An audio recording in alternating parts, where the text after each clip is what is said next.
Dito nga ay sisimulan na natin ang ating part 2 na ang title ay ang F-rank hunter na lalaki na iniiwasan ng lahat dahil sa kanyang walang kwentang kapangyarihan kung ituring ng lahat, kaya keep watching and enjoy.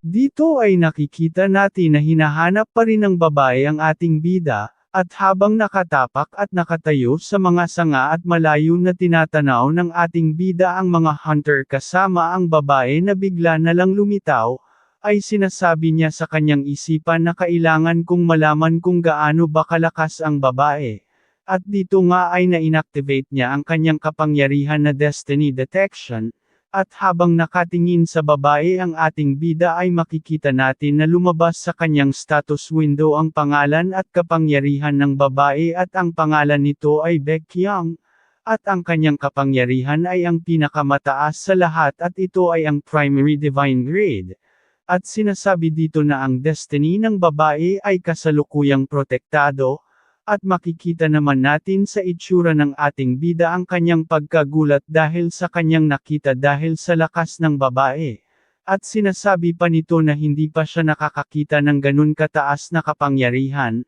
At dito nga ay may lumabas pa sa kanyang system at ito ay ang regression at ito ay nagbibigay daan sa ating bida na bumalik sa nakaraan at sinasabi dito na makakabalik siya na buo ang kanyang alala. At sinasabi pa dito na hindi niya na magagamit ang regression pagkatapos mamatay. At habang nakatingin sa ibaba ay sinasabi niya sa kanyang sarili na kailangan niyang makababa at sinasabi pa ng ating bida na kaya pumunta dito ang babae ay dahil sa ilang impormasyon tungkol sa kanya. At dito nga nung susubukan niya ng bumaba at pinigilan siya ng babae na kanina na nagligtas sa kanila at nagkulay berde ang sistema. At sinasabi dito na huwag siyang aalis sa kanyang pwesto at ang teknik nga na ginamit ng babae ay ang distant whispering technique.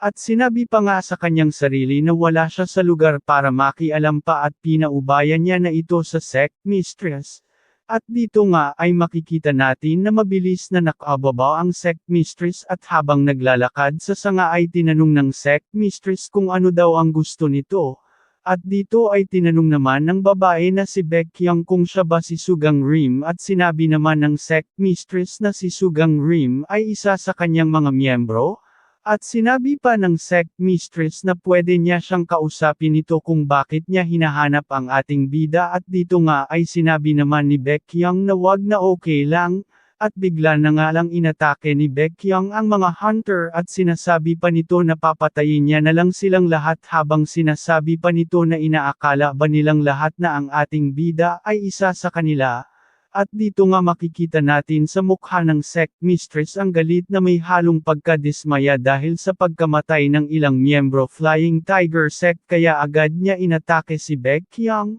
Sa kabilang banda ay makikita natin na sinusubukan putulin ng ating bida ang mga sanga na nakaharang sa kanya, habang may konting pag-aalala sa mukha nito at sinasabi pa ng ating bida sa sarili nito na kailangan niyang makababa dahil siya ang hinahanap nito bago pa mahuli ang lahat at dito nga ay naputol na ng ating bida ang isang sanga at sa baba naman at makikita natin na mabilis na tumatakbo ang mga hunter at habang mabilis na tumatakbo sinasabi ng isa sa mga ito na tumakbo na tayong lahat dahil papatayin tayo niyan habang makikita sa itsura ng mga ito ang takot na nararamdaman habang tumatakbo ang mga hunter ay sinubukan naman na pigilan ng sect mistress ang babae na si Baekhyun habang makikita sa mukha nito na nahihirapan siya kalabanan ang babae at sinasabi pa ng babae na si Baekhyun na hahayaan niya mabuhay ang ibang hunter kung ibibigay ng sect mistress ang ating bida habang nagtatama ang mga espada ng mga ito ay sinasabi ng sect mistress na hindi niya hahayaan mapatay nga ganun-ganun lang ang kanyang mga miyembro at dito nga ay makikita natin na tinamaan ng malakas na atake ang sect mistress dahilan para siya ay mapatalsik ng malayo at mapasandal sa pader habang humihinga ng malalim ang sect mistress dahil sa pinsalang kanyang natamo ay makikita sa bibig nito ang mga dugo na nagsilabasan habang aatakihin pa ulit ng babae na si Baekhyun ang sect mistress ay makikita naman natin na atatakihin ng ibang hunter ang babae na si Baekhyun Baekyong at dito ay napapasigaw ang mistress na wag kaya dito ay napalingon ang babae na si Baekyong sa mga hunter at inatake ang mga ito na agad-agad naman na tinamaan ang isa sa mga ito kaya makikita natin ang mga dugo na tumalsik at lumipat naman agad ito sa iya pang hunter para atakehin habang inaatake nito ang isang hunter ay napapatris ito at dito nga ay makikita natin na nakatapat na sa leeg nito ang espada ng babae pero nagkailag naman ito sa kasamaang palad ay nahadjep ang isang kamay nito at dito makikita natin ang putol na kamay at dahilan para mapatalsik ang lalaki at dito ay umatake na nga ang isa sa mga kaibigan ng ating bida na si Jang Taehan habang napapasigaw siya galit na nararamdaman nito at mabilis nga na nahawakan ng babaeng si Baekyong ang kamay ni Jang Taehan habang sinasabi ng babaeng si Baekyong na nakaharang siya sa kanyang dadaanan at sa kabilang banda ay makikita natin ang ibang mga hunter na nahaharangan ng barrier at habang sumisigaw ang mga ito at dito ay tinitignan sila ng babae na si Baekyong at habang naririnig ng ating bida ang mga humihingi ng tulong ay sinusubukan pa rin ng ating bida na putulin ang mga sanga na nakaharang at sinasabi nito na konti na lang makakaalis na siya sa mga sanga na nakaharang at habang busy sa pagputol ng mga sanga ang ating bida ay naririnig niya ang mga tao na binabanggit ang pangalan niya at hinahanap siya ng mga ito.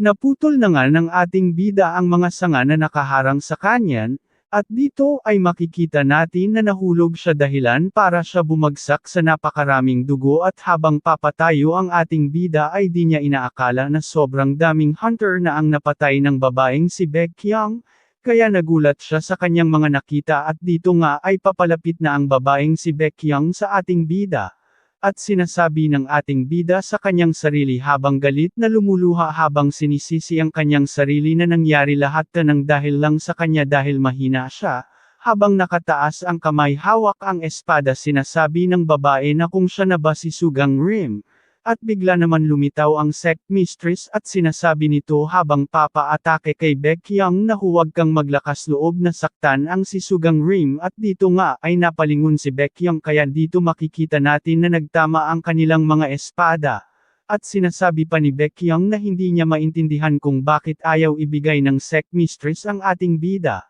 At sinasabi pa nito na nailigtas mo sana ang iba at dito makikita natin na duguan na ang sect mistress habang nakatusok ang espada ni Baekyong sa kanyang dibdib ay sinasabi pa ng sect mistress na iyon daw ay tungkulin ng isang leader,